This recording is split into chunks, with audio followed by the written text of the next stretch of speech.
Alright, and so we're back with another video here. I addressed already Pinky Sue's comment last time here. Did America have a secret service back in 1865?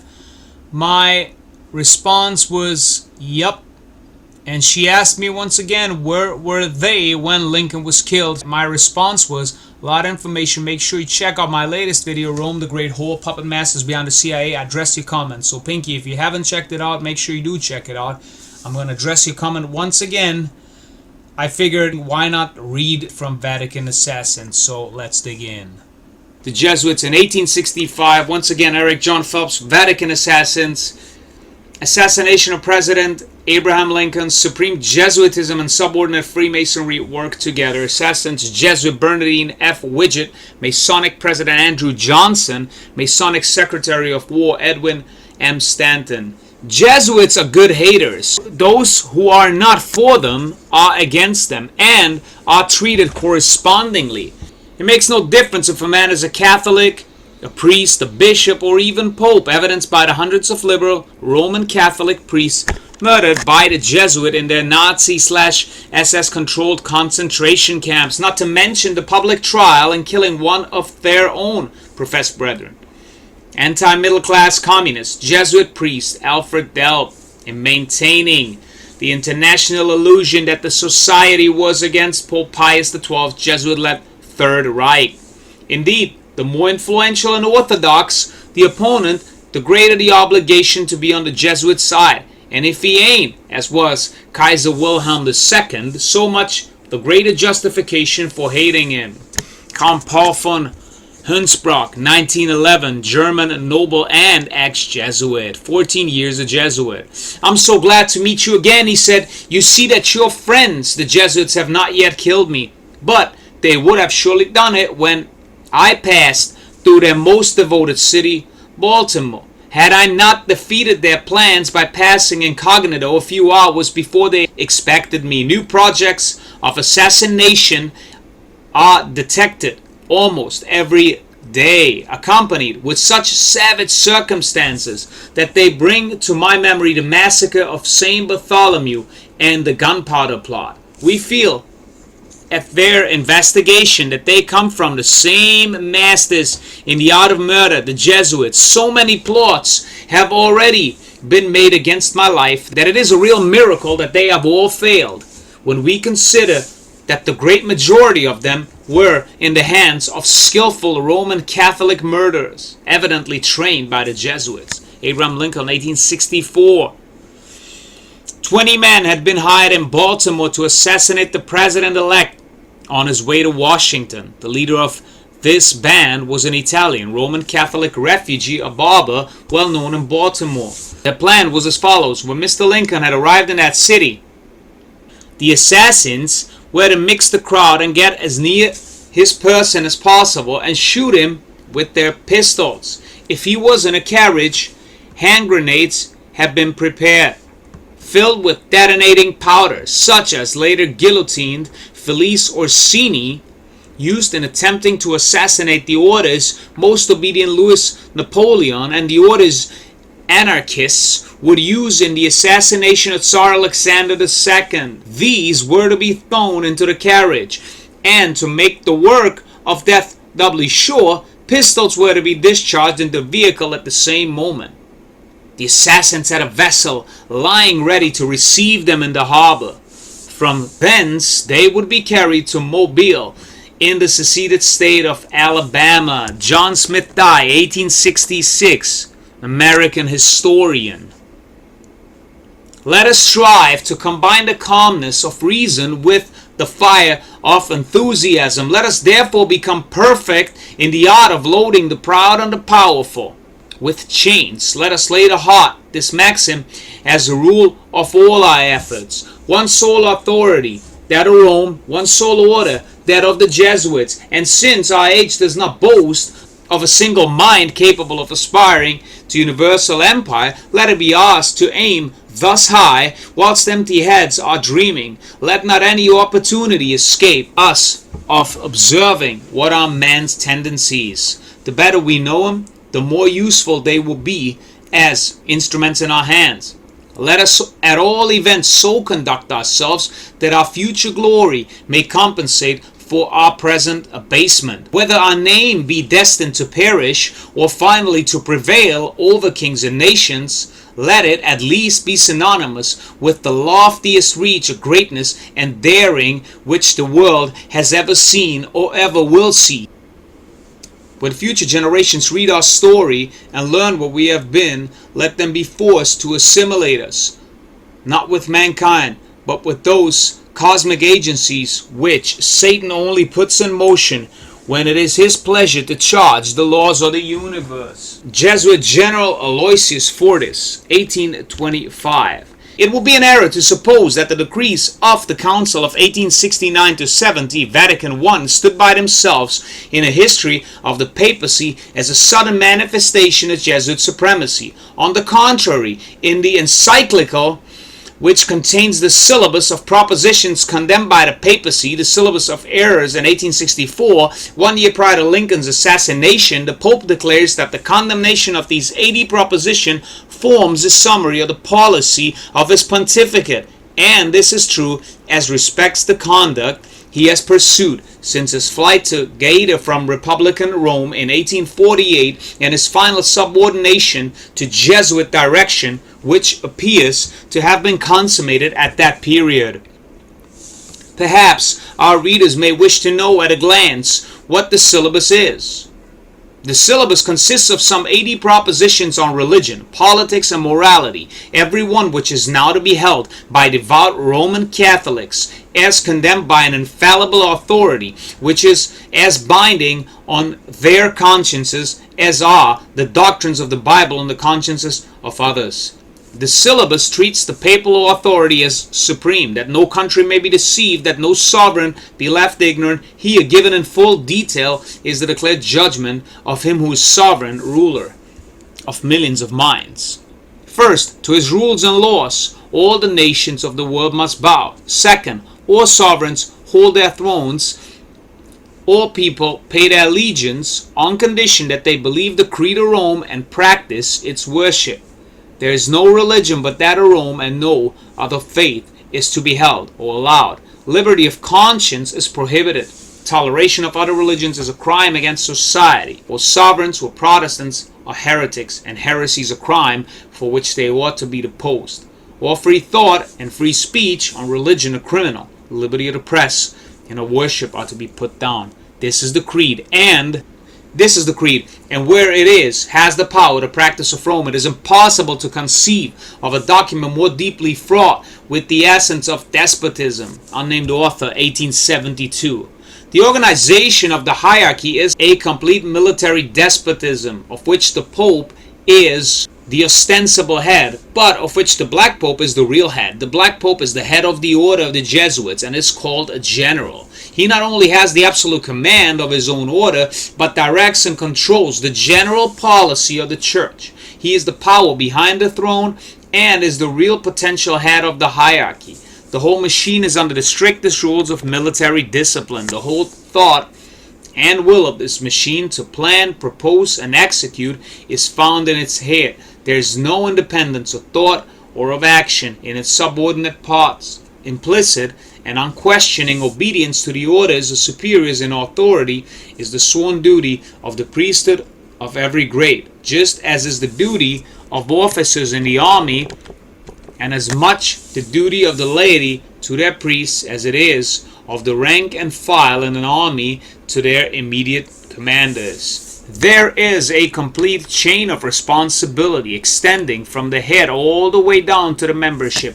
Thus, the whole vast organization can be wielded as a unit to accomplish the plans and purposes of its head. The priest is virtually an intellectual slave to his bishop, the bishop to his archbishop, and he's again to the cardinals, and all finally to the popes. White and black, the Jesuit superior general ruling not only the company, but the pope, the hierarchy, and the entire papal system.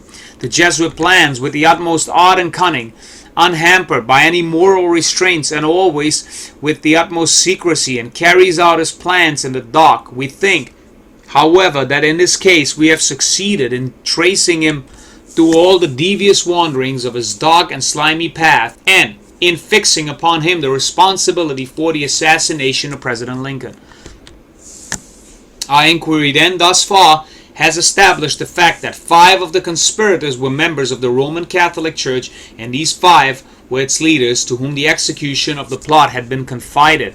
We have also seen that their meeting place or council chamber in Washington, whilst engaged in perfecting their arrangements for the assassinations that had been determined upon, was a dwelling place and under control of Miss Mary Surratt and John H. Surratt, her son, both of whom were zealous slaves of the Pope and clearly proven by the evidence given before the military commission, and by that given 2 years later on the trial of John H. Surratt in a civil court, to have been leading and active members of the conspiracy.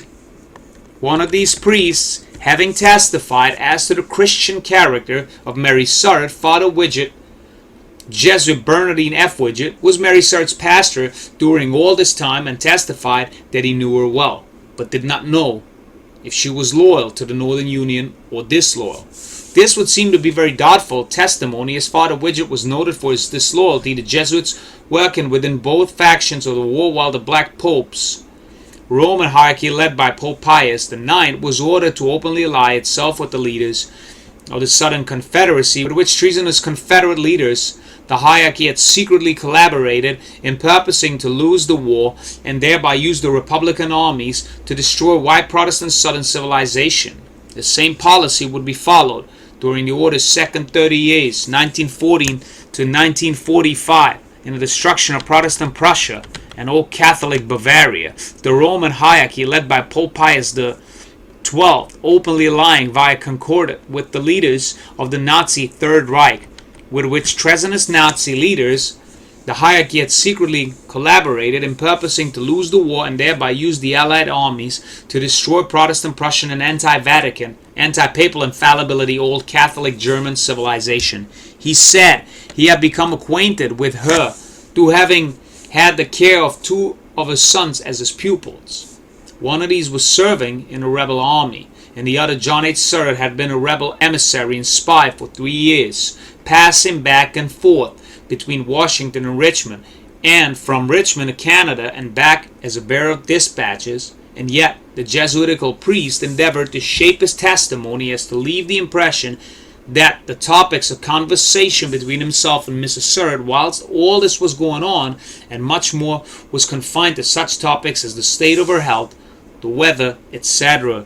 We cannot help thinking that all of these holy or unholy fathers testified under the well-understood mental reservations of the Jesuits. Father Widget was, as we have said, her pastor, and so we take it was a confessor. We cannot think it at all probable that she would have engaged in a conspiracy fraught with so much danger to her and such grave consequences hereafter, without having confided to him her terrible secret, nor without his approval. It certainly is rather strange that she should have broken her relations with him after her conviction, and taken non-Jesuit Father Jacob A. Walter for her confessor and spiritual guide in her preparation for death. There must have been a grave reason for this change, and it was made for her by these Jesuit priests for some important reason. It is not at all likely that at such a time, under such solemn circumstances, she would have made this change from a pastor to another priest with whom she had not had any previous acquaintance, of her own volition. Had she been innocent, her trusted pastor would have been the one to whom she naturally would have looked for consolation. But Widget had no doubt told her that she would incur no guilt in aiding the conspiracy, and so to Walter she could declare her innocence, having the faith of a Catholic in Widget's power to grant her a dispensation. There was to be a great effort made to get a commutation or reversal of her sentence, and the strong plea of the father was to be based on his assertion of her innocence.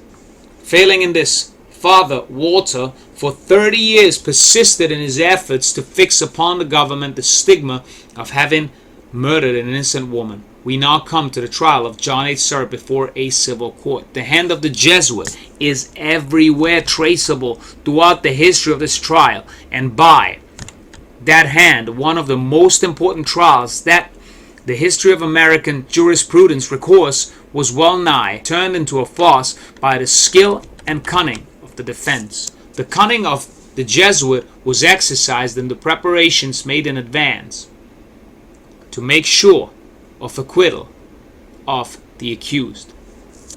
The law of Congress, specifying particularly how juries to try cases in the criminal court in the District of Columbia should be secured, was entirely ignored.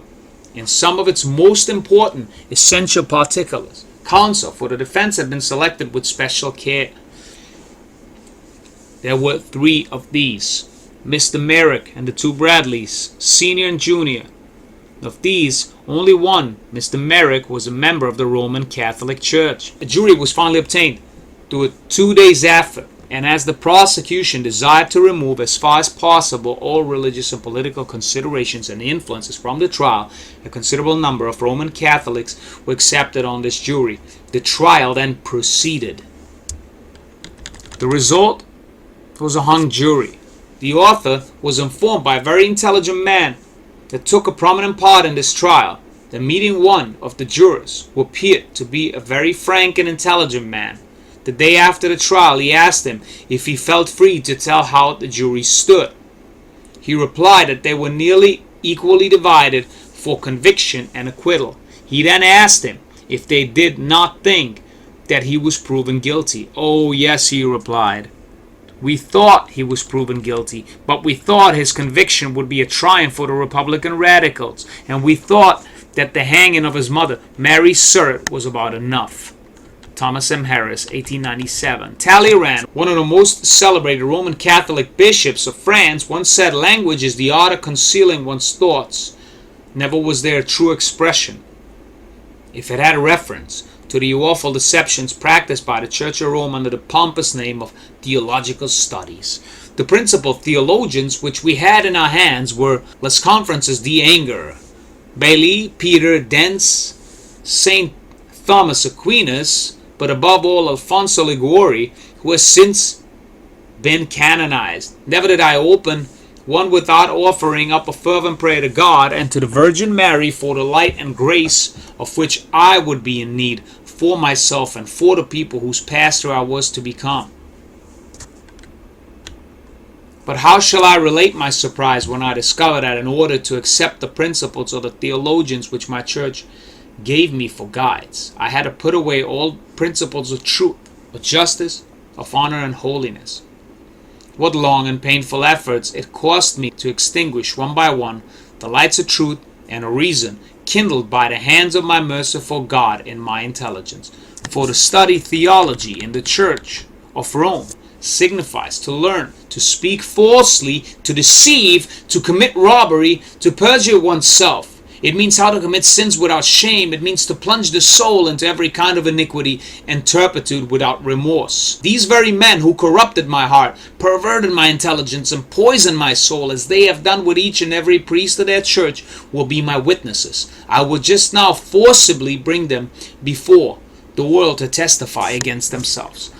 Liguori, in his treatise on oaths, asks himself whether the accused legitimately interrogated can deny a crime even with an oath if the confession of the crime would be attended with great disadvantage. The saint replies that the accused, if in danger of death or of prison or of perpetual exile, the loss of all property, the danger of the galleys and such like, can deny the crime even with an oath, as did Mary Surratt on the advice of her pastor, Jesuit priest Bernardine F. Widget. Liguori asks whether a woman accused of the crime of adultery or by logical extension of the crime of murder which she has really committed may deny it under oath. He answers she's able to assert equivocally that she did not break a bond of matrimony which truly remains. And if sacramentally she confessed adultery or murder, she can answer, "I'm innocent of this crime," because by confession to a priest supposedly possessing the Pope's power to forgive sins, it was taken away. So Cart, who however here remarks that she cannot affirm it with an oath, because in asserting anything the probability of a deed suffices, but in swearing certainly is required. To this It is replied that in swearing moral certainty suffices. As we said above, the term moral certainty having been used by Dallas District Attorney Henry Wade in describing the guilt of Lee Harvey Oswald as being the lone assassin of President John F. Kennedy, which moral certainty of the remission of sin can indeed be had when any Roman Catholic, morally well disposed, receives the sacrament of penance.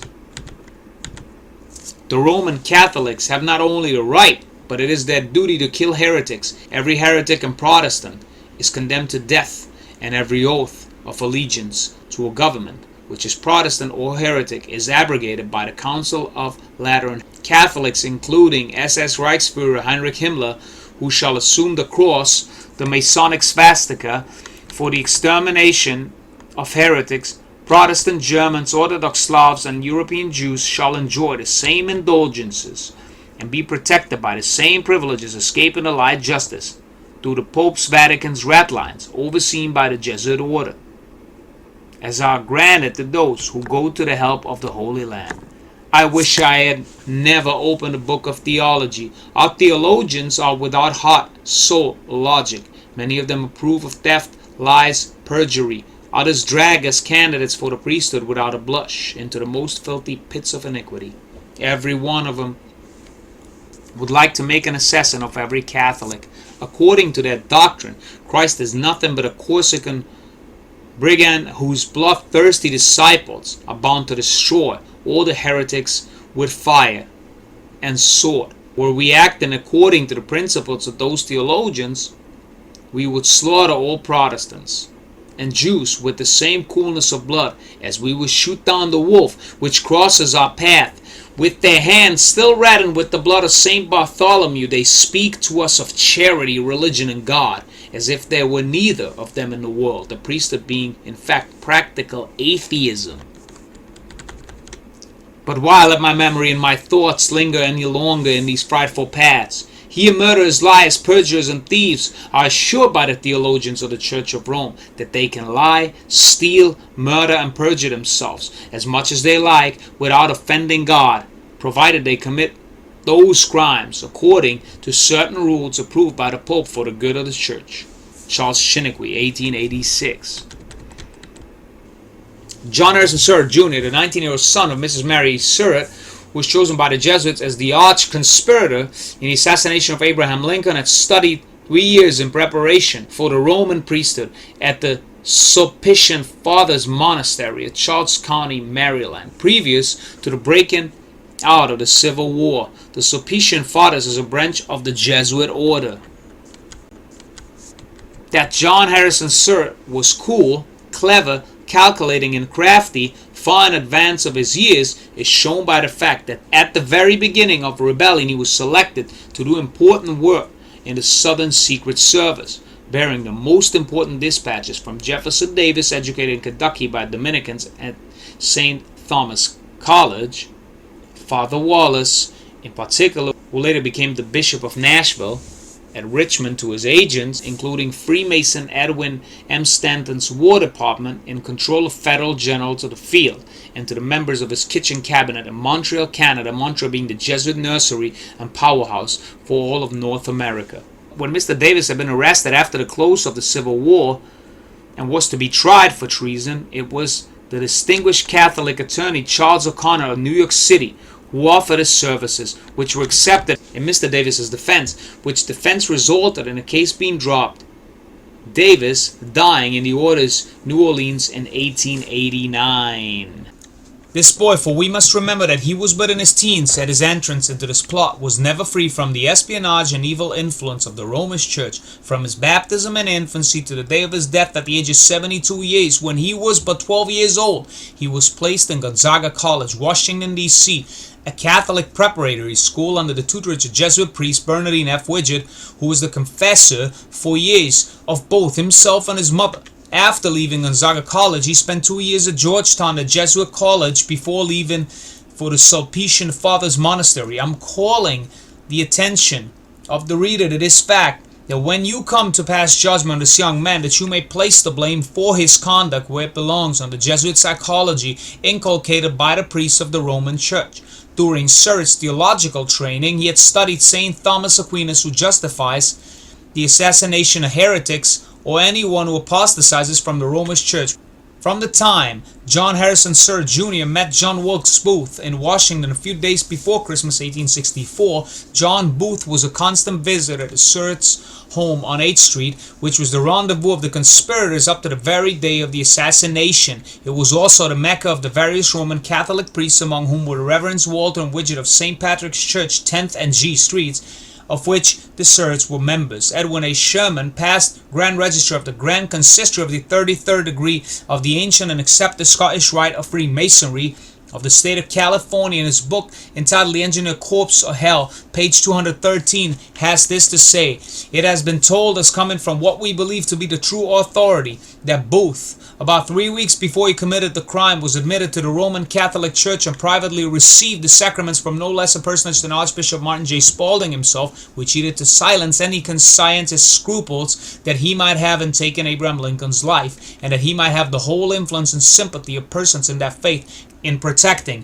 and concealing himself when the act was done, to aid him in it, including the Jesuits and their foot cavalry, the invisible empire of Freemasonry." Mason President Andrew Johnson, who sent his son to a Jesuit college, was a friend of Jesuit B. F. Widget, aiding Sir's escape by removing the reward for his capture.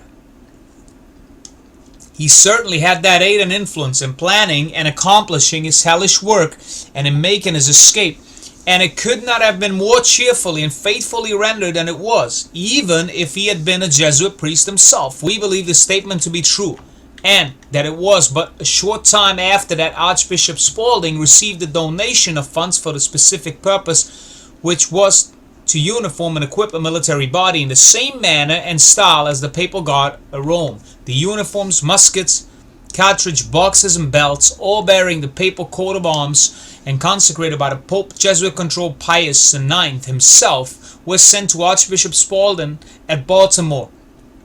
And when he died, he was buried with military honors, and his remains escorted by the same military bodyguard. The entire diocese of Archbishop Spalding was rebel to the core and fierce in its hatred of Lincoln. Therefore, a Jesuit-trained Archbishop Spalding was the mastermind behind the assassination of President Abraham Lincoln. Even so, Jesuit-trained Archbishop Spellman was the secret power behind the assassination of one of his own Knights of Columbus, President John F. Kennedy. Miss Burke McCarty, 1924. Why did General Grant suddenly alter his plans and decide not to go to Ford's Theater on the evening of Lincoln's assassination? Who during that same night tampered with the telegraph wires leading out of Washington, said a loss of communication being repeated in the JFK murder? Why was the president's bodyguard at the Playhouse? John F. Parker guilty of the grossest negligence, not punished nor even questioned. Perhaps the most serious reproach against historical writers is not that they have left such questions unanswered, but that they have failed to ask them. The police archives of Washington Metropolitan Police Force afford no proof that Parker was really tried, though charges of neglect of duty were preferred against him. If any transcripts of the case existed, they have been removed, and even the eventual findings of the board are available only through subsequent records. These show that although Parker was tried May the 3rd, the complaint was dismissed on June the 2nd, 1865. The minutes of his trial before the board would make one of the most interesting chapters in the story of Lincoln's assassination, and so, with a sly dig at the delinquency of his colleague in the War Department, the Attorney General of the United States, James Speed, placed the responsibility for guarding Lincoln, and by inference the failure to protect him adequately, squarely on the shoulders of Masonic Jesuit Temporal Coadjutor Secretary of War Edwin M. Stanton. A bizarre incident on the night of April the 14th was an interruption of all telegraphic communication between Washington and the outside world, lasting about 2 hours. Within 15 minutes after the murder, wrote Townsend in the New York World on May the 2nd, the wires were grounded entirely around the city, accepting only a secret wire for government uses, which leads to all point. This information comes to me from so many creditable channels that I must concede it. Was it Colonel Conger who killed John Wilkes Booth, the crippled visitor of the Garrett household? Lieutenant Baker thought so one time, for when on the witness stand before a congressional investigating committee, he testified as follows: "I supposed at the time that Conger shot him, and I said, 'What on earth did you shoot him for?' said he. I did not shoot him. Then the idea flashed on my mind that if he did, it had better not be known, as Boston Corbett was later committed to an insane asylum for admitting he may not have shot the fugitive.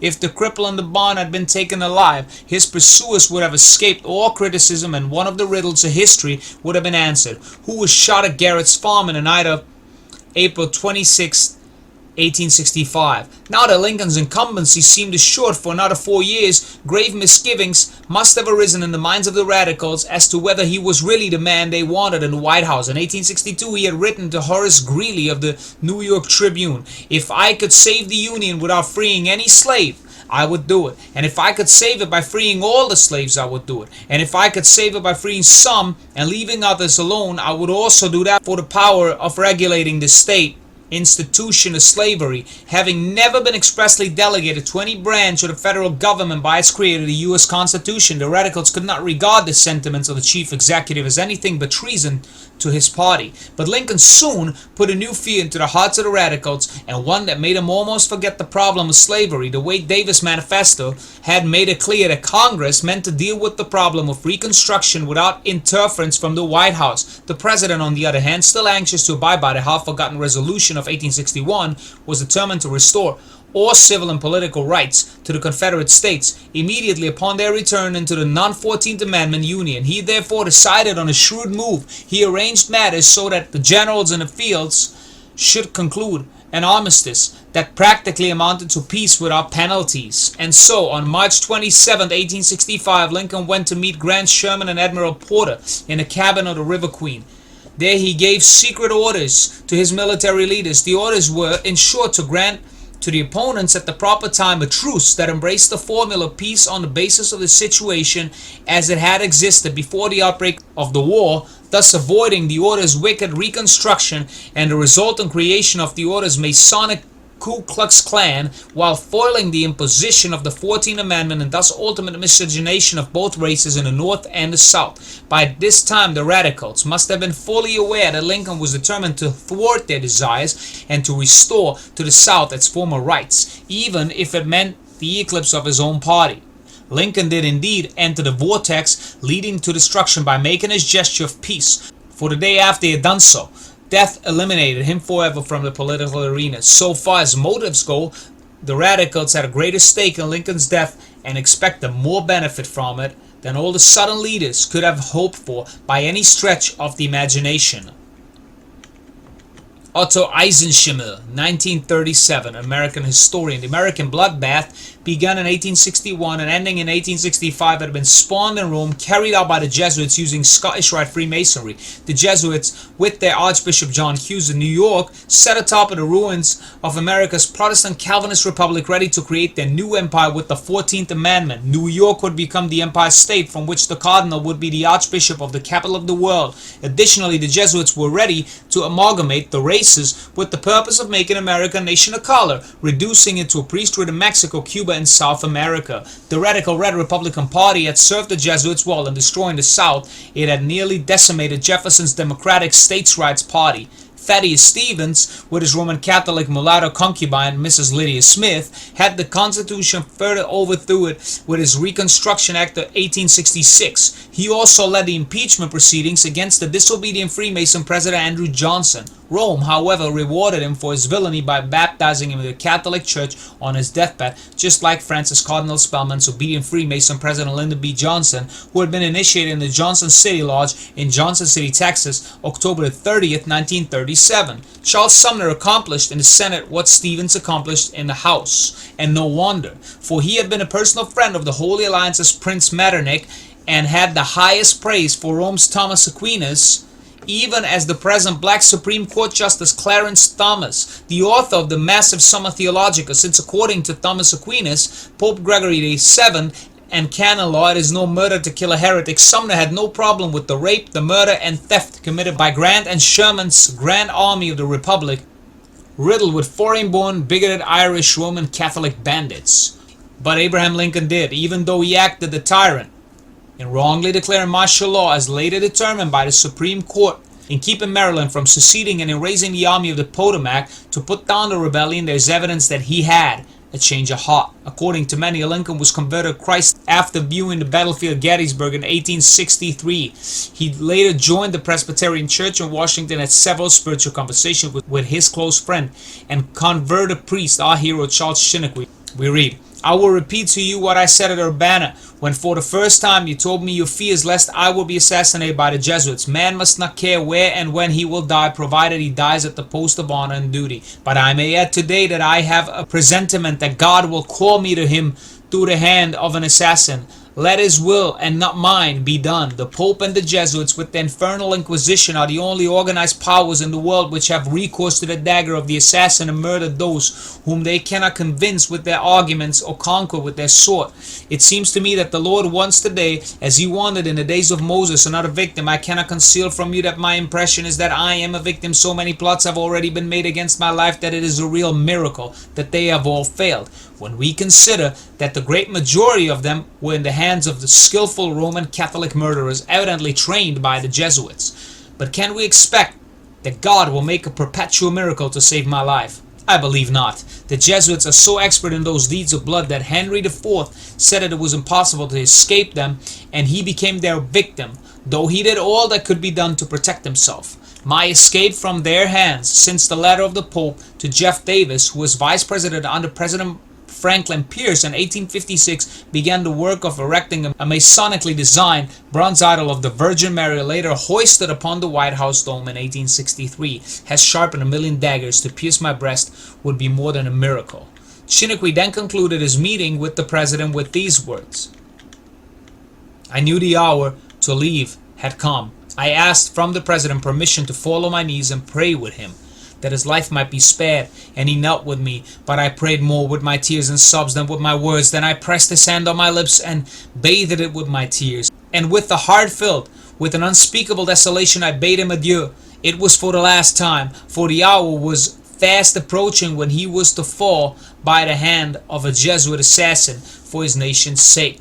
Indeed it was, but why? President Lincoln resisted the policy of the Jesuits and the Radicals, for they sought to create a new government with a new citizenship via the 14th Amendment. Lincoln wanted the southern states to re-enter the Union, and with the same status with which they had left the Union. Clearly he, like Andrew Johnson, would never have promoted the 14th Amendment. It was this open refusal to promote the 14th Amendment for which Lincoln was assassinated and Johnson was impeached, although never expelled from office by the Senate. Being a Southerner, Johnson was openly against the orders anti-Mason Thaddeus Stevens' 14th Amendment, but secretly, Andrew Johnson, the open friend of Jesuit B.F. Widget, served the company by working with his Masonic brethren who protected Lincoln's assassin in obedience to their master, Shriner and 33rd degree Freemason Albert Pike. Lincoln's plan would have frustrated the purposes of the Jesuits in creating a new government with absolute powers. Further, the Jesuits and the Radicals sought to intermix the whites and blacks of both, the North and the South. This would make 14th Amendment America a nation of color, thereby greatly benefiting the Jesuits, for the Jesuits knew that the nations of color, Negro or Oriental, can only be governed by the absolutists. Be they kings, emperors, shoguns, military dictators, or tribal chiefs, the history of the governments of South African, African, and Far Eastern nations confirms this truth. And if America becomes a nation of color riddled with Bible-rejecting whites, blacks, mulattoes, Mexicans, and Easterners, as it apparently will be within 50 years, an absolutist under Jesuit control like Fidel Castro most assuredly will govern it. To the contrary, Lincoln advocated the separation of the races and attempted to repatriate the freed Negroes to Liberia, as Monrovia, named after President James Monroe, had been built for that purpose. The Negro policy of Jefferson, Monroe, and Lincoln was the same, and it would have thwarted the Jesuits' plan of amalgamation of both races. It would have disabled the Jesuits from using the Negro to foment continual agitations, resulting in the conferring of more executive power in Washington, ultimately justifying martial law as a result of a contrived race war. Huge lawless black populations would never have grown to such monstrous proportions, financed by the Jesuit New Deal's socialist communist welfare system, as well as President Lyndon B. Johnson's supposed war on poverty. Black women would never have been paid to commit bastardies throughout fornication or adultery. The more illegitimate, fatherless, and lawless children they would bear and raise, the more welfare money they could receive in creating their undisciplined criminal offspring. The explosion of black socialism and rampant black crime would never have taken place, costing the American taxpayers over $2 trillion during the last 50 years, further destroying the white middle class while fueling the growth of the Pope's wicked social security numbering system, the forerunner of the number of his name, Revelation 13:17. These hateful, hostile, violent, and vulgar black American populations, who in the words of Ken Hamlin, a West Coast black radio broadcaster known as the Black Avenger, ought to get down on their hands and knees and thank God they live in a white nation enjoying blood-bought Protestant liberties, including the right to bear arms, would never have destroyed the country's industrious inner cities, turning them into vice and war zones. Encouraged by the Pope's partners in crime, further promoting black gang wars, the white CIA, and the mafia, thereby creating the unheard of phenomenon known as white flight, national gun confiscation at the mouths of Senators Masonic, Charles Schumer, and Knight of Columbus, Ted Kennedy.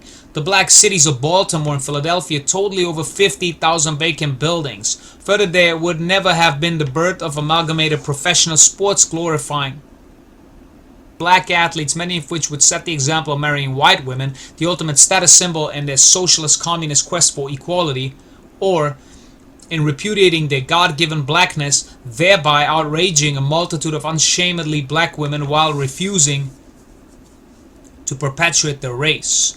The whole seeding pot of black racism and iniquity is given rise to a massive and murderous homosexual-led, vicious, white supremacist, fascist, Roman Catholic, neo-Nazi movement, ultimately to be used against American Bible believers and racial Jews when marital law is declared. This is why Marcus Garvey's Back to Africa movement was crushed by the tools of the Jesuits in the 1930s. This is why, when black leaders cease to be agitators for the New York Cardinals CFR, they lose their influence like Dick Gregory once did, or are slain like the brave Malcolm X. Martin Luther Lucifer King was also assassinated by the CIA as he deviated from his original purpose and began to oppose Spelman's Vietnam War. It was clear Abraham Lincoln, newly re-elected in 1865, could not be allowed to stay in office 4 more years. So the Jesuits, with the help of the Secret Service, as in the Kennedy assassination, shot him with their tool, a Roman Catholic illegitimate son, known as John Wilkes Booth, on April 14, 1865. Lincoln died the following day on April 15.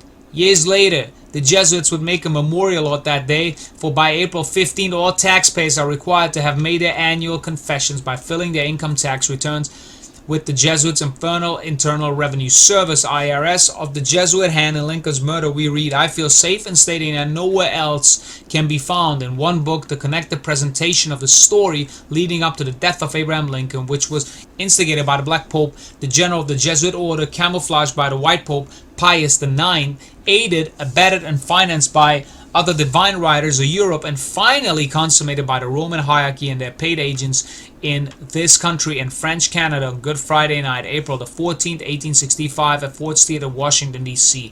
Again, we read the words of our hero Charles Chiniquy, but who was that assassin? Booth was nothing but the tool of the Jesuit. It was Rome who directed his arm after corrupting his heart and damning his soul.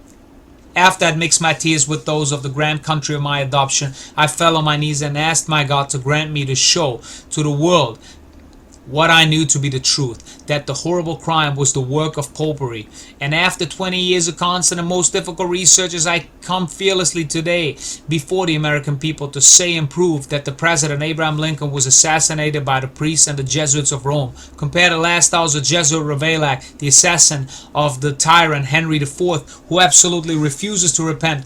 Those suffering also the most horrible tortures on the rack with Booth, who's suffering also the most horrible tortures from his broken leg, writes in his daily memorandum the very day before his death, "I can never repent." Yes, compare the bloody deeds of these two assassins and you will see that they had been trained in the same school. The same teachers had taught them. Evidently Ravaillac calling all the saints of heaven to his help at his last hour, and Booth pressing the medal of the Virgin Mary on his breast when falling mortally wounded, are both coming out from the same Jesuit mold. The Jesuits alone could select the assassins, train them, and show them a crown of glory in heaven if they would kill the author of the bloodshed, the infamous renegade and apostate, the enemy of the Pope and the Church, Lincoln. But the key player in the assassination was a young Roman Catholic former Secret Service agent for the Southern Confederacy. Having called time outside of Ford's Theater during the president's murder, John Surratt escaped from the United States into Montreal, Canada with the aid of the priest, from Montreal to London to Liverpool to Rome. He enlisted in the Pope's Zouave army. Having been recognized by a boyhood friend, Surratt confessed to the murder, saying, "I have done the Yankees as much harm as I could. We have killed Lincoln, the nigger's friend. I've done the Yankees as much harm as I could. We have killed Lincoln, the nigger's friend." As a consequence of this confession, the old acquaintance reported Surratt's whereabouts to the American minister in Rome. Having been arrested, he leapt down a precipice, made his way to Naples, boarded a steamer, and escaped to Alexandria, Egypt. But there in 1867 he was arrested by U.S. authorities, bound hand and foot, returned to Washington, D.C. via the specially chartered U.S. warship the Swatara, and was forced to stand trial for the murder of President Lincoln. Chiniquy narrates Surratt's escape quite clearly. It is evident that a very elaborate plan of escape had been prepared by the priests of Rome to save the lives of the assassins and the conspirators. It would be too long to follow all the murderers. When Cain-like, they were fleeing in every direction to escape the vengeance of God and man. Let us fix our eyes on John Surratt, whose confessor and advisor was the Jesuit Bernardine F. Widget, who was in Washington the 14th of April, helping Booth in the preparation of the assassination. Who will take care of him? Who will protect and conceal him? Who will press him on their bosom, put their mantles on his shoulders to conceal him from the just vengeance of the human and divine laws? The priest, Charles Boucher, swears that only a few days after the murder, John Surratt was sent to him by Father Lapierre of Montreal, that he kept him concealed in his parsonage of Saint-Libar from the end of April to the end of July, and he took him back secretly to Father Lapierre, who kept him secreted in his own father's house, under the very shadow of the Montreal bishop's palace. He swears that Father Lapierre visited him, Surratt, often when secreted at Saint-Libar, and that the father, Boucher, visited him at least twice a week from the end of July to September, when concealed in Father Lapierre's house in Montreal. That same father, Charles Boucher, swears that he accompanied John Surratt in a carriage and accompanied Father Lapierre to the steamer Montreal when starting for Quebec. The Father Lapierre kept him, John Surratt, on the lock during the voyage from Montreal to Quebec, and that he accompanied him disguised from the Montreal steamer to the ocean steamer Peruvian. The doctor of the steamer Peruvian, L.I.A. Macmillan, swears that Father Lapierre introduced him to John Surratt under the false name of McCarthy, whom he was keeping locked in his stateroom and whom he conducted disguised to the ocean steamer Peruvian, and with whom he remained till she left Quebec for Europe, the 15th of September 1865. But who is that Father Lapierre who takes such a tender, I dare say paternal care of Surratt? Is it not less a personage than a canon of Bishop Bourget of Montreal? He is the confidential man of the bishop. He lives with the bishop, eats at his table, assists him with his counsel, and the bishop has to receive the canon's advice in every step of life. According to the laws of Rome, the canons are to the bishop what the alms are to the body. Now I ask, is it not evident that the bishops and the priests of Washington have trusted this murder to take to the care of the bishops and priests of Montreal, that they might conceal, feed, and protect them for nearly 6 months under the very shadow of the bishop's palace? Would they have done that if they were not his accomplices? Why did they so continually remain with him day and night if they were not in fear that he might compromise them by an indiscreet word? Why do we see those priests, I ought to say those 2 ambassadors and anointed representatives of the Pope, alone in the carriage which takes that great culprit from his house of concealment to the steamer? Why do they keep him there under lock till they transfer him under a disguised name to the ocean steamer the Peruvian on the 15th July 1865? Why such tender sympathies for that stranger? Why going through such trouble and expense for that young American among the bishops and priests of Canada? There's only one answer. He was one of their tools, one of their selected men to strike the great republic of equality and liberty to the heart. For more than 6 months before the murder, the priests had lodged, eaten, conversed, slept with him under the same roof in Washington. They had trained him to his deed of blood by promising him protection and a crown of glory in heaven, even as Muslim terrorists have promised 70 virgins in paradise if they sacrificed their lives for the purposes of Allah, having been designated by their Masonic muftis, who was secretly subordinate to the Pope of Rome. If he would only be true to their designs, to the end. And he had been true to the end. Do you see that man fleeing from Washington towards the north? He has the mark of Cain on his forehead. His hands are reddened with blood. He is pale and trembling, for he knows it. A whole outraged nation is after him for her just vengeance. He hears the thundering voice of God. Where is thy brother? Where will he find a refuge? Where outside of hell will he meet friends to shelter and save him from the just vengeance of God and man? Oh, he has sure refuge in the arms of that church, who for more than 1,000 years is crying death to all the heretics, death to all the soldiers of liberty. He has devoted friends among the very man, after having prepared the massacre of Admiral Coligny and his 75,000 Protestant countrymen, rang the bells of Rome to express their joy when they heard at last the King of France had slaughtered them all. But where will those bishops and priests of Canada send John Surratt when they find it impossible to conceal him any longer from the thousands of detectives of the United States who are ransacking Canada to find out his retreat? Who will conceal, feed, lodge, and protect him after the priests of Canada pressed his hand for the last time on board of the Peruvian, the 15th of September 1865? Who can have any doubt about that? Who can suppose that any but the Pope himself and his Jesuits will protect the murderer of Abraham Lincoln in Europe? If you want to see him after he has crossed the ocean, go to Vitry at the door of Rome, and there you will find him enrolled under the banners of the Pope in the 9th company of his Zouaves under false name of Watson. Of course, the Pope was forced to withdraw his protection over him after the government of the United States had found him there, and he was brought back to Washington to be tried. But on his arrival as a prisoner in the United States, his Jesuit father confessor whispered in his ear, "Fear not, you will not be condemned." Through the influence of a high Roman Catholic lady, 2 or 3 of the jurymen will be Roman Catholics, and you will be saved. Those who have read the 2 volumes of the trial of John Surratt know that never more evident proofs of guilt were brought against the murderer than in that case. But the Roman Catholic jurymen had read the Theology of St. Thomas, a book which the Pope has ordered to be taught in every college, academy, and university of Rome. They had learned that it is the duty of the Roman Catholics to exterminate all the heretics, Thomas Aquinas, Summa Theologica. They had read the decree of the Council of Constance that no faith was to be kept with heretics. They had read in the Council of Lateran that the Catholics who arm themselves for the extermination of heretics have all their sins forgiven and receive the same blessings as those who go and fight for the rescue of the Holy Land. Those jurymen were told by their father, confessors, that the Most Holy Father, the Pope Gregory VII, had solemnly and infallibly declared that the killing of an heretic was no murder, the jury canonical. After such teachings, how could the Roman Catholic jurymen find John Surratt guilty of murder for killing the heretic Lincoln? The jury having disagreed, no verdict could be given. The government was forced to let the murderer go unpunished. Dear truth seeker, 80 years later, Rome's elaborate system of escape would be used again. On a grand scale, it would enable an estimated 60,000 Nazis, including high-ranking war criminals, to evade capture from Allied authorities.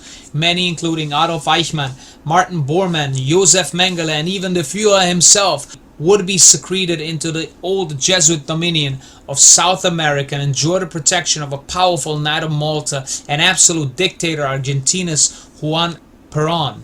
Heinrich Himmler would be aided in his escape by the orders British SIS and Masonic King Gustav V of Sweden, while others would be spirited into the Middle East. Franciscan-led Croatian Ustashi leader Ante Pavelic would be protected by Francisco Franco, the Roman Catholic Freemason and Jesuit-protected dictator of Spain, whose successor would be another Knight of Malta Jesuit-trained King Juan Carlos of the old Bourbon dynasty. Carlos, now negotiating with Israel's Zionist leaders, pursuant to his title as King and Protector of Jerusalem, which includes the Temple Mount, the old Kingdom of Jerusalem, appended to the Pope's old Holy Roman Empire, composed nearly the same land mass as does Israel today. The cream of the Nazi crop, the SS, will be brought into the empire of 14th Amendment America to enjoy the protection of Cardinal Spellman, CIA, and FBI, overseen by his American branch of Knights of Malta. Upon Surratt's return to Washington, D.C., designed to be the Orders Roman, the Potomac, and military headquarters for the Pope's new Holy Roman American Empire, we read of the Jesuit presence during the trial. The appeals made by the eminent counsel for the prisoner to the political and religious prejudices of jurors was seconded all through the trial by the Jesuit priesthood of Washington City and the vicinity. It will be recalled by scores of people who attended the trial that not a day passed but that some of these Jesuits were in the courtroom as the most interested of spectators. This ever-present Jesuit influence gave John Surratt, a member of the Order's Knight of the Golden Circle, the present-day Knight of Columbus, characterized by the same merry worship and oath of allegiance, the confidence of his ultimate acquittal, that he, like Jesuit-trained Bill Clinton, was untouchable. We read, Surratt did not overestimate the protection of his church, for from the moment he had landed in this country, he was greeted and sustained by the priests of the church.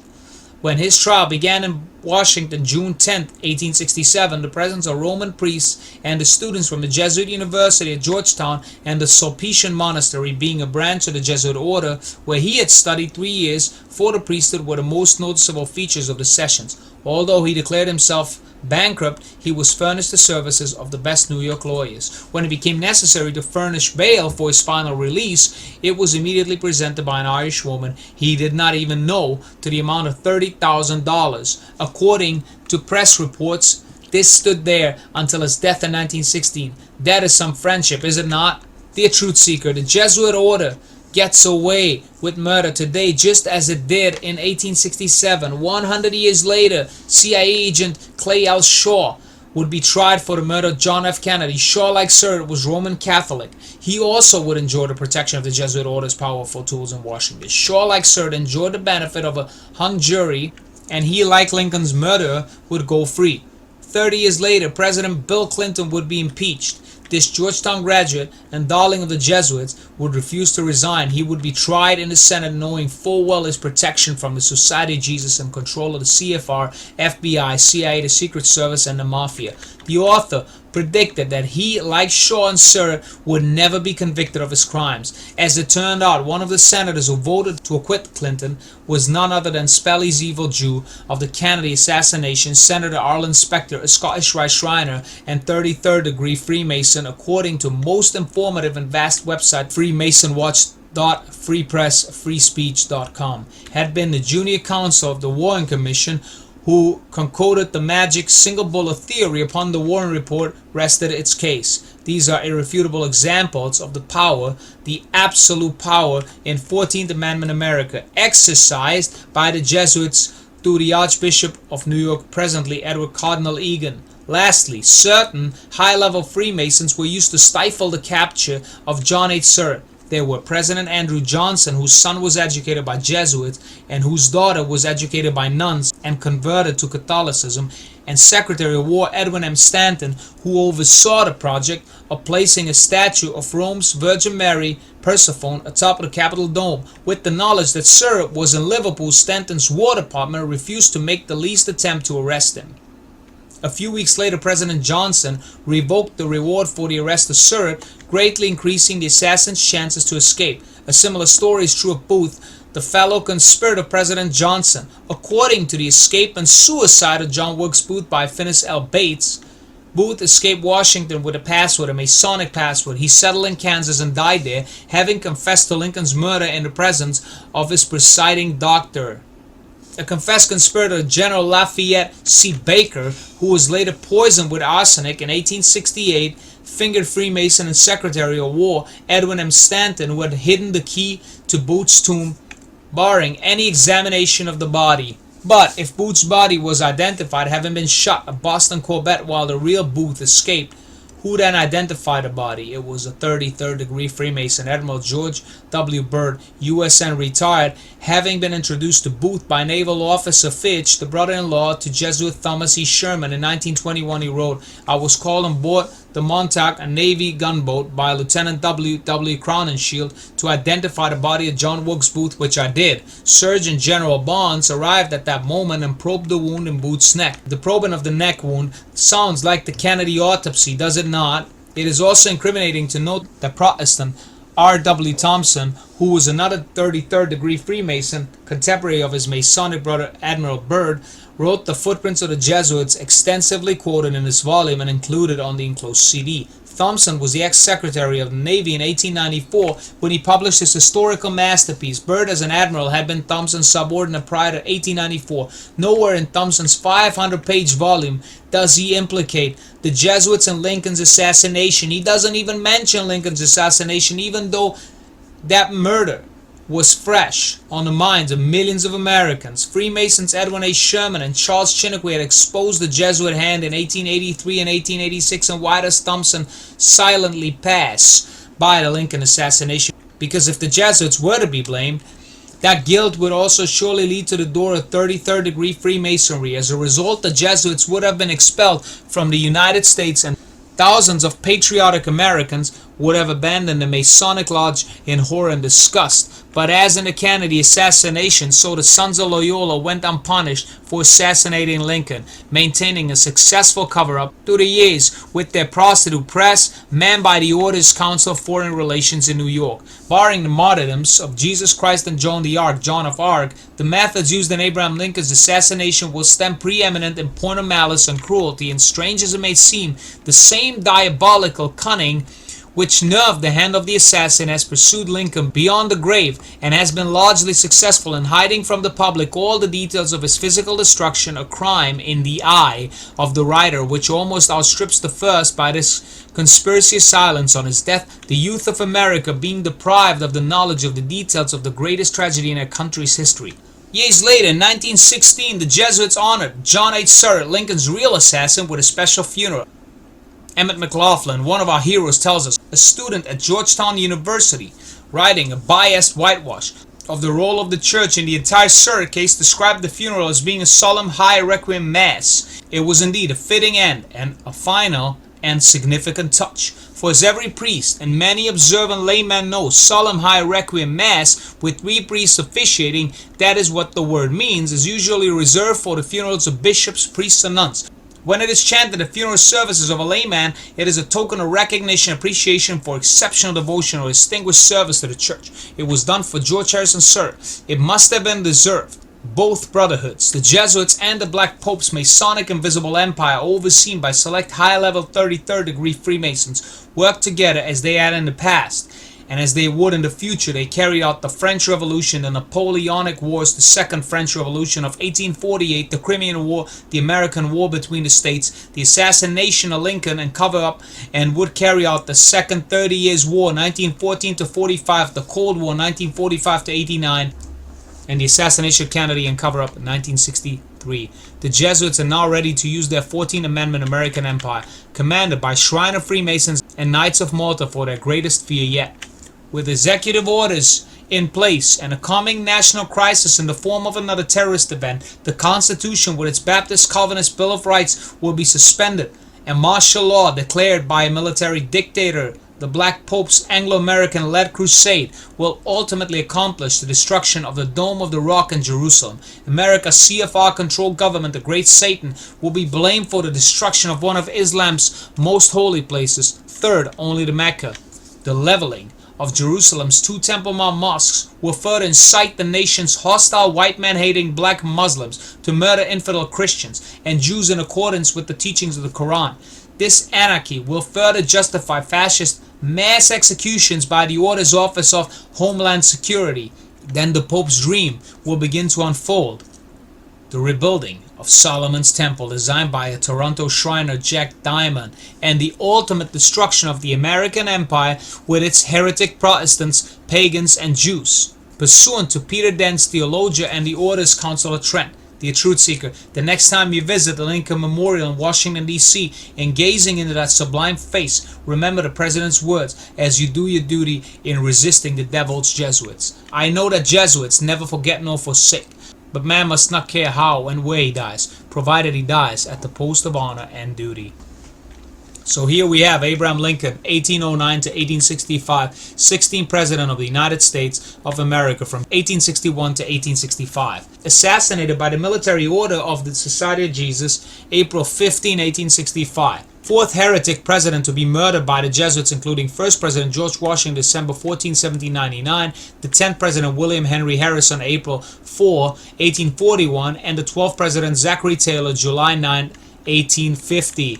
Joining the Republican Party in 1856, Abraham Lincoln had already proven himself to be a notorious enemy of the Jesuit order, having been the defense attorney for Roman Catholic priest Charles Chiniquy, falsely accused by two priests sent by his cold-blooded anti-Bible, anti-Protestant Bishop O'Regan.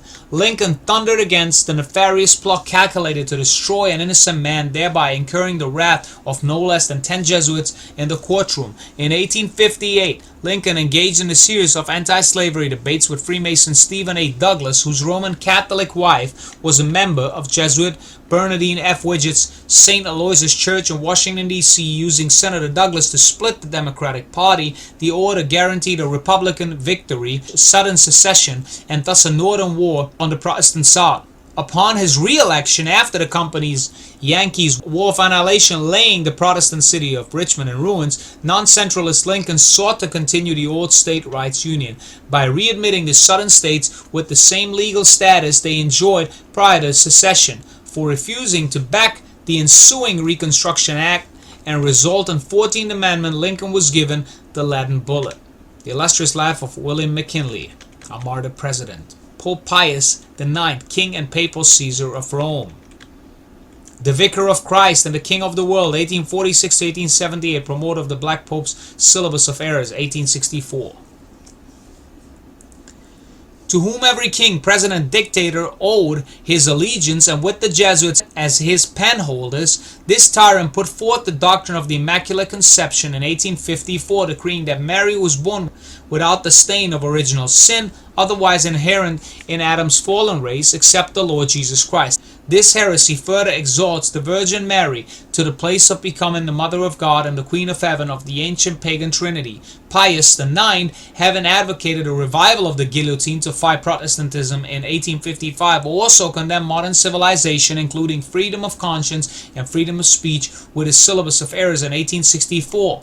He then called for the First Vatican Council, at which the Pope was decreed to be infallible, becoming God Almighty on earth. His real crime, however, was given his American Roman hierarchy the order to assassinate President Abraham Lincoln, who became a usurper and a tyrant for refusing to consent to the order's radical, red, Republican-sponsored, corporate, fascist, socialist, communist 14th Amendment, Rome's coup d'etat, converting our Protestant and Baptist Calvinist republic into a Jesuit-ruled, Masonically led absolutist Holy Roman Empire. The suppressed truth about the assassination of Abraham Lincoln. John Harrison Surratt, Jr., 21, a papal Zouave uniform in 1867, Roman Catholic Jesuit-trained assassin of President Abraham Lincoln. A member of the Knights of the Golden Circle and the weapon of murder in the hand of his evil Jesuit confessor Bernardine F. Widgett, John Surratt escaped the bounty hunters on North America through Pope Pius IX's International Vatican rat lines. 2 years later, he was arrested in Alexandria, Egypt, and returned to the United States to stand trial for the murder of the president. Aided and comforted by the Jesuits from Georgetown University, the jury was hung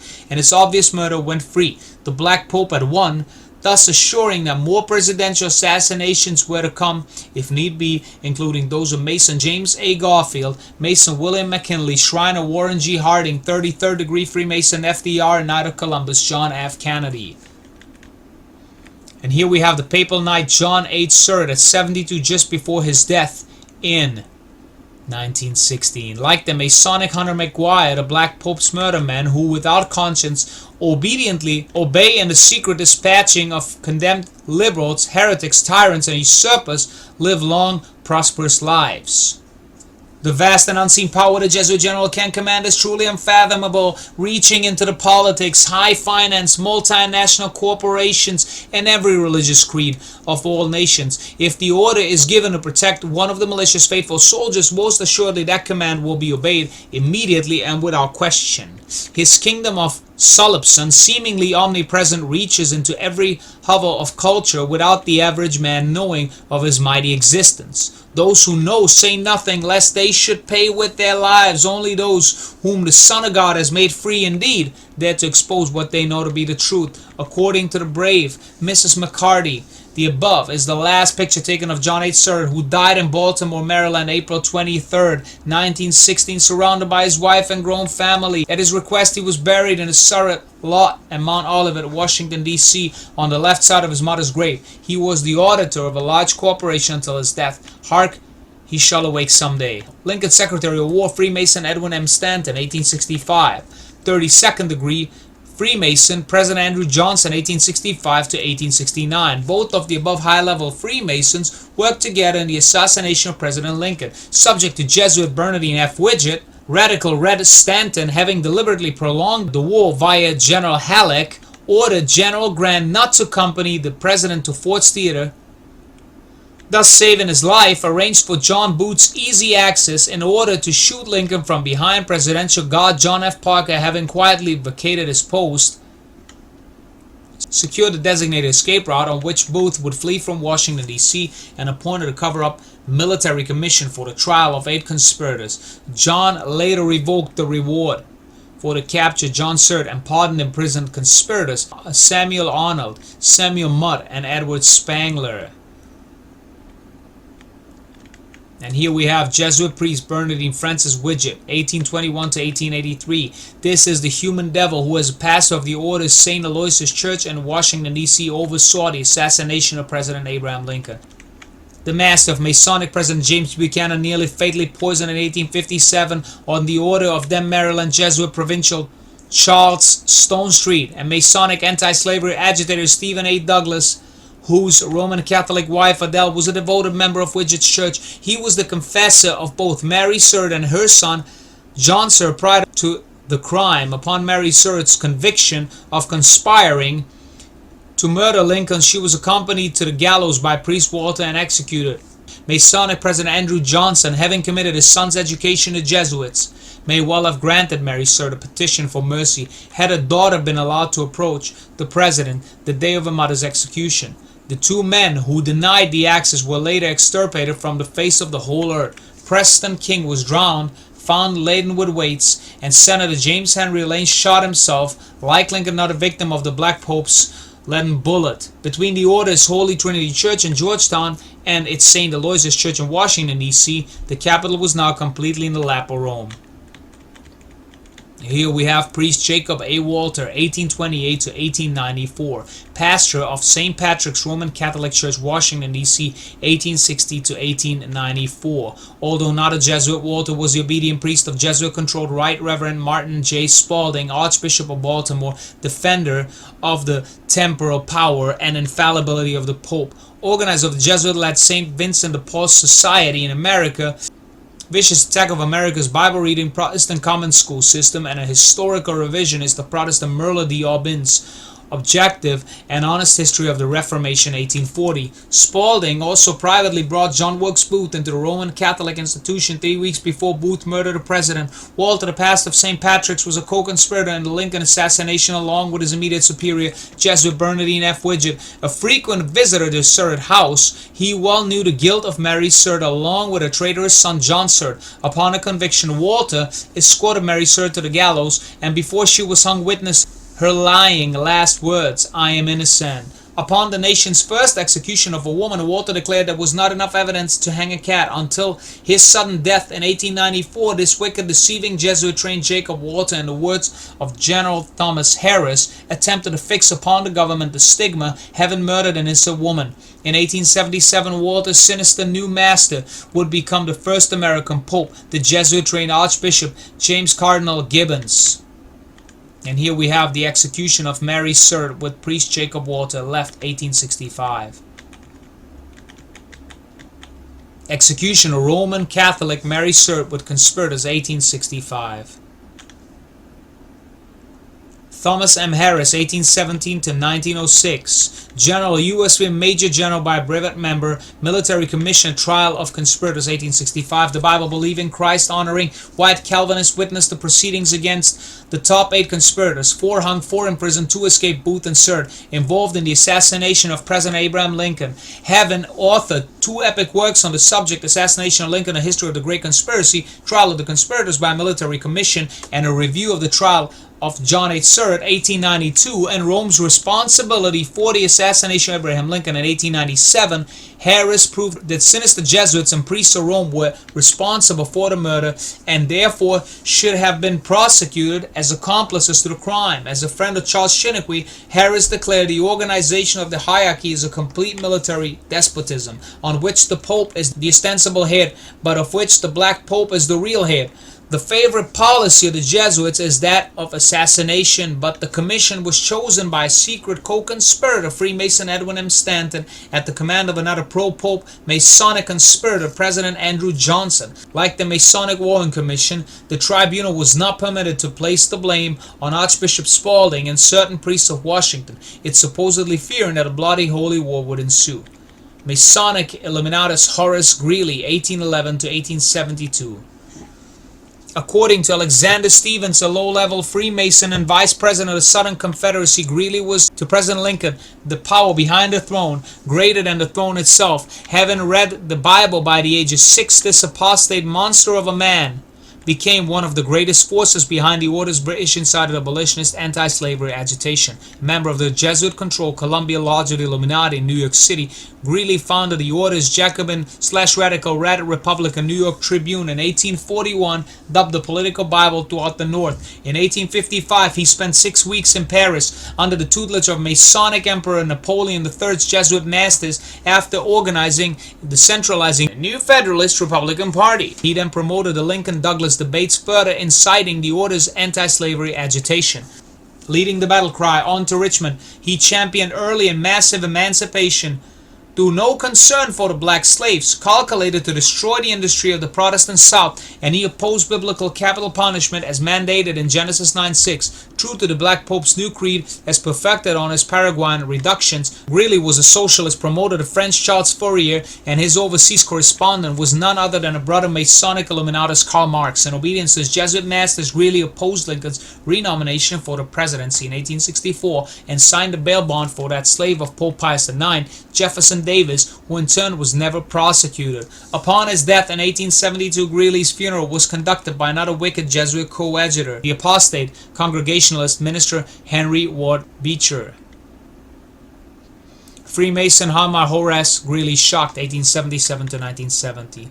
Present with Hitler at the laying of the foundation stone for the new Reichstag building, Schacht became the head of the Reichsbank after his predecessor died suddenly. As the order used the Illuminatus Horace Greeley, the editor of the New York Tribune, to back the Republican Party, so would it use another high-level Freemason, Hjalmar Schacht, the friend of Masonic FDR, to financially back the Nazis. Schacht's son-in-law was the infamous SS Major Otto Skorzeny, a Hitler favorite. Socialist Yankeeism fathered socialist Nazism and communism.